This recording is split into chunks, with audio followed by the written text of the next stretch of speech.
গুরু কৃপাহি কেবলম। আমি অধ্যাপক ডক্টর শ্রী সুনীল শাস্ত্রী।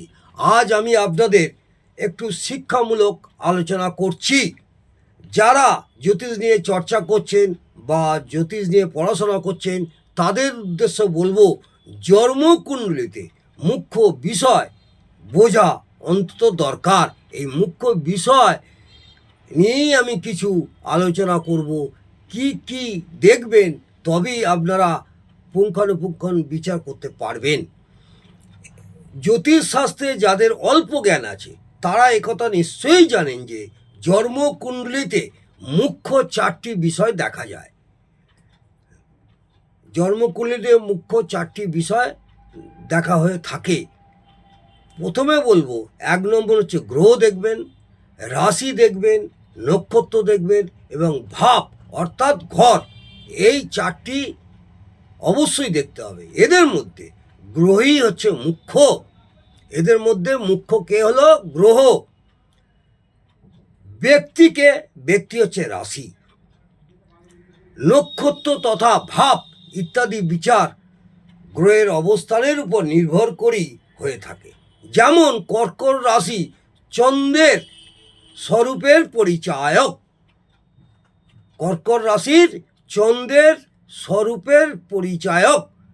কৃত্তিকা নক্ষত্র রবির নিকট থেকেই আপন অভিব্যক্তি লাভ করে থাকে এবং ভাব গ্রহ আপন কারক গ্রহ বিনা প্রযুক্ত হয় না। বুঝতে পারলেন? ফের বলি, যেমন কর্কট রাশি চন্দ্রের স্বরূপের পরিচায়ক।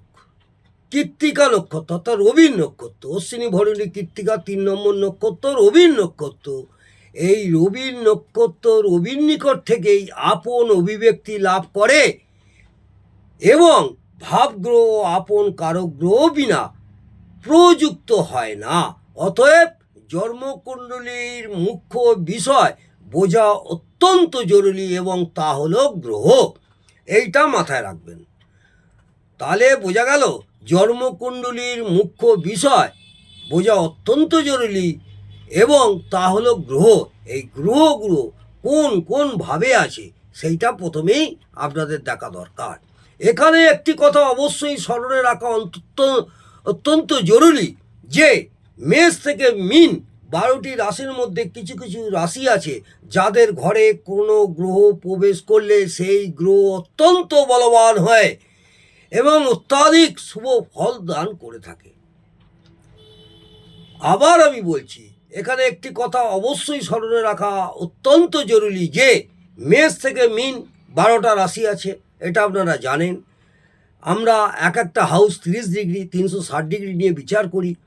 এই 12টা রাশির মধ্যে কিছু কিছু রাশি আছে যাদের ঘরে কোনো গ্রহ প্রবেশ করলে সেই গ্রহ অত্যন্ত বলবান হয়ে অত্যাধিক শুভ ফল দান করে থাকে। যে রাশিতে কোনো গ্রহ উচ্চ হয় তার 7ম রাশিতে সেই গ্রহ আবার নিচস্থ হয়ে দুর্বল হয়ে পড়ে। এটাও মাথায় রাখতে হবে। যে রাশিতে কোনো গ্রহ উচ্চ হয় তার 7ম রাশিতে সেই গ্রহর 7ম রাশিতে সেই গ্রহ আবার নিচস্থ হয়ে দুর্বল হয়ে পড়ে। আপনাদের বিচার করার সময় এগুলো মাথায় রাখতে হবে। গ্রহের বলাবলের উপর ফলাদেশ নির্ণয় করবেন। গ্রহের বলাবলের উপর ফলাদেশ নির্ভর করছে। এই কারণে এটা জানা অত্যন্ত জরুরি যে গ্রহগণ কোথায় উচ্চস্থ হয় আর কোথায় নিচস্থ হয়। যদিও আপনাদের জানা, তবুও আমি একবার রিপিট করছি। সূর্য 1 নম্বর ঘরে উচ্চস্থ। নিচস্থ কোথায়? 7 নম্বর ঘরে। সূর্য মানে সান অর্থাৎ রবি। চন্দ্র হচ্ছে উচ্চস্থ 2 নম্বর ঘরে। চন্দ্র উচ্চস্থ 2 নম্বর ঘরে, নিচস্থ হচ্ছে 8 নম্বর ঘরে। এটা অবশ্যই মাথায় রাখবেন বা আপনারা জানেন অনেকেই। মঙ্গল হচ্ছে উচ্চস্থ হচ্ছে 10 নম্বর ঘরে আর নিচস্থ হচ্ছে 4 নম্বর ঘরে। 10 নম্বর ঘর মেষকে যদি 1 নম্বর ধরা হয় তাহলে হচ্ছে মকর রাশি হচ্ছে, সেখানে মঙ্গল উচ্চস্থ আর নিচস্থ হচ্ছে 4। তাহলে মেষ, বৃষ, মিথুন, কর্কট সেখানে নিচস্থ। বুধ 6 নম্বর ঘরে উচ্চস্থ। বুধ 6 নম্বর ঘরে উচ্চস্থ আর 12 নম্বর ঘরে নিচস্থ, অর্থাৎ আমাদের দ্বাদশ রাশির লাস্ট রাশি মীন রাশিতে বুধ নিচস্থ হয়, এটা মাথায় রাখবেন। বৃহস্পতি 4 নম্বর ঘরে উচ্চস্থ। বৃহস্পতি 4 নম্বর ঘরে উচ্চস্থ আর নিচস্থ হচ্ছে 10 নম্বর ঘরে। 4 মানে আপনার কর্কট রাশি। 4 মানে মেষ, বৃষ, মিথুন, কর্কট 4 নম্বর রাশি। আর 10 নম্বর হচ্ছে আপনার মকর।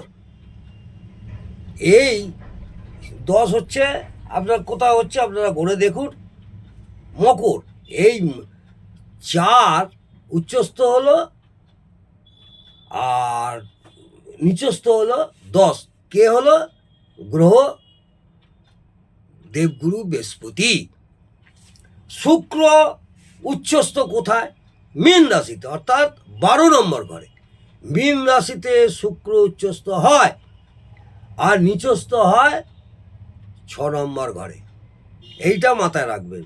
শনি, শনি উচ্চস্থ হচ্ছে 7 নম্বর ঘরে আর নিচস্থ হয় 1 নম্বর ঘরে, অর্থাৎ মেষ রাশিতে নিচস্থ হয়।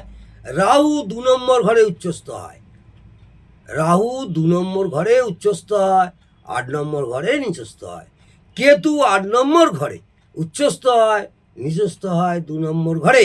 এই গ্রহের উচ্চস্থ এবং নিচস্থ এইটা আপনাদের প্রথমেই ধারণা থাকা দরকার।